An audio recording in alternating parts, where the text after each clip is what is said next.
What if this was all that remained of the last tree on Guam? As it happens, these seedlings come from a rare indigenous tree facing extinction. This tree is been around for a long time, so it's a native tree. So our program protects rare native trees in Guam that are part of our ecosystem. So we want to make sure we keep that ecosystem as intact as we can. This is not the only tree we work on. We also work on other rare plants in Guam. This tree rescue is one of the many research projects covered in the University of Guam's Western Pacific Tropical Research 2014 Impact Report. What we do is we try to take the research projects that's being done here in our research center, here in the College of Natural and Applied Sciences, I have to plug that, and kind of put it in more layman terms, easy to understand, not just research ease, so that we can share this report with our senators, our mayors, people in the community, the governor's office. While plant scientists reseed endangered indigenous trees,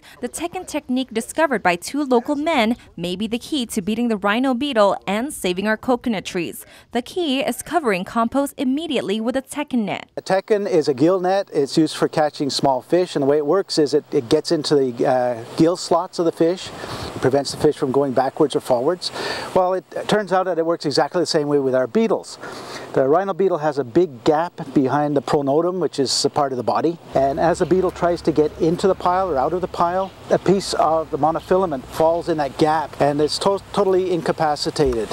The same net is even being used in living trees. We tie a knot in the middle, and what that does is that makes the net open up sort of like a bow tie. Okay? And then we take this netting and we put it behind the frond, because the rhino beetle feeds within this area, and that's what we found. So if you put this behind each frond, as the rhino beetles try to come in and feed, they'll get tangled. Want to help? Roland Kirigua says stop chopping damaged trees, cover all compost, and decorate your living coconut trees with Tekken bow ties. Want to know more? Read all about it in the Western Pacific Tropical Research 2014 Impact Report.